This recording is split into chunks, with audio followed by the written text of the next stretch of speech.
think we can totally still innovate. Well, first of all, on the fundraising part, this is one of the killer apps for crypto, global fundraising. So for entrepreneurs that are in Germany or anywhere in the world, now today you can raise money using blockchain currencies all over the world. After the Luna crash, it is getting difficult for crypto exchanges to get licenses in Western countries. Cryptocurrency exchange Binance is in talks to gain regulatory approval in Germany. Binance is recruiting compliance personnel for its team in Germany and hopes to win a license there. A license in Germany, Europe's largest economy, could open the door to greater regulatory approval elsewhere on the continent. In 2021, Binance facilitated trades worth over $9.5 trillion, over two-thirds of all trading volume handled by centralized crypto exchanges. In February 2022, Binance announced that it plans to spend $200 million to buy a minority stake in Forbes via a SPAC transaction. So we're working very closely with project teams and other industry players to see how can we make the situation better. How can we help the people? So that's the priority number one. There's a number of proposals being proposed. I don't agree with all of them. I voice my opinions pretty publicly on Twitter as well. And so that's one side of it. The bigger picture, I think, surprisingly, crypto has been extremely resilient. We've seen this is bigger than Lehman Brothers. So Lehman Brothers, when they went down, was 60 billion. So now we've seen 80 billion evaporate almost within a week. And guess what? Bitcoin dropped 20%. Bitcoin went from 40K to 30K. The other cryptocurrencies are not dropping that much either. USDT had a little bit of a drop, but then it recovered very quickly. The other cryptocurrencies are generally doing okay. I would have expected much more drops for the other cryptocurrencies. I think this shows the resilience of a decentralized system, where in a centralized system, you have multiple banks regulated by a central bank or the same regulators. They typically have the same type of loans, same type of structure. When one bank fails, it has a spillover effect. It needs bailouts. In the crypto space, with no bailout happened in the last week, the other projects just generally doing fine on their own. So that's pretty interesting to see. Yeah. I think this is the shock should be much bigger than the Lehman thing, because Lehman was $60 billion in a couple $100 trillion industry, whereas this is $80 billion, bigger by absolute size already, but in a much smaller, like 2 trillion, 1 trillion, 2 trillion industry. So it's a much bigger event.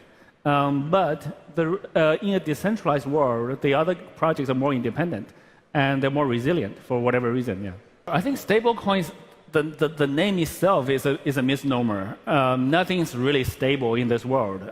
When we measure stableness, we always use something that's relative. So stablecoin means relative to US dollars or fiat currencies. And the best way to achieve stableness is just hold that currency that you want to peg to. Algo stablecoin is a new invention, and by definition, it will never. So UST was actually over-collateralized with Luna, but Luna itself is a highly volatile asset. So when the prices of Luna is high, then that's okay. When the price of Luna drops, then it's no longer collateralized. It's no longer fully collateralized. So when you use a new asset to back that, the risk is much higher. But my point is, nothing is completely stable. If you look at US dollars versus purchasing price, the purchasing power of US dollars have dropped over the last many years and dropped significantly. So nothing's completely stable. Yeah. So first of all, many people try to classify cryptocurrency into one asset type. That itself is wrong. Many people try to do that with the internet. They will say, hey, in the early days of internet, they say, hey, is internet a radio, a TV, a magazine, or what is it? But there's internet radio, there's internet TV, there's internet magazine, there's social media, there's many other things. So it's a technology platform that have many different types.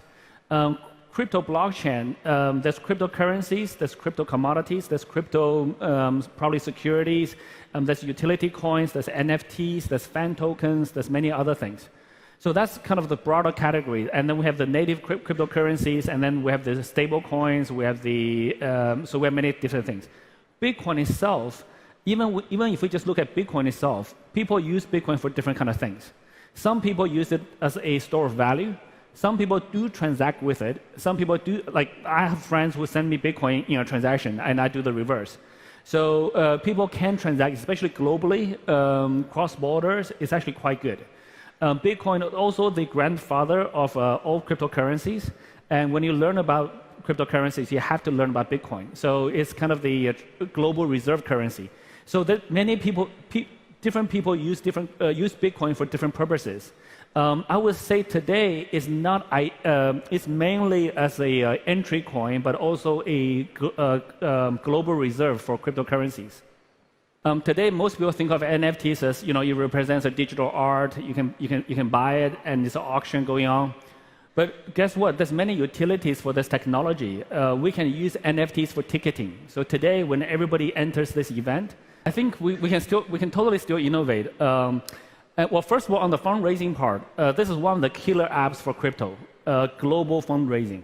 So for entrepreneurs that are in Germany or anywhere in the world, now today you can raise money using blockchain currencies all over the world.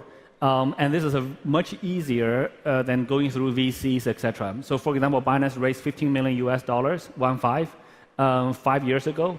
And then within 6 months, we became the world's largest cryptocurrency exchange. And today, we don't have institutional investors.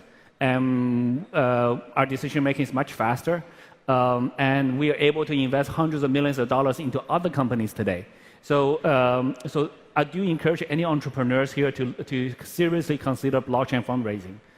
On the growth of Binance, I think we're just at the beginning of this crypto industry. So there's so many more to do. And also, even when 2 years ago, when BNB was $30, people said, "Okay, what's there to grow?" Today, a year, 2 years later, we've grown another 20x.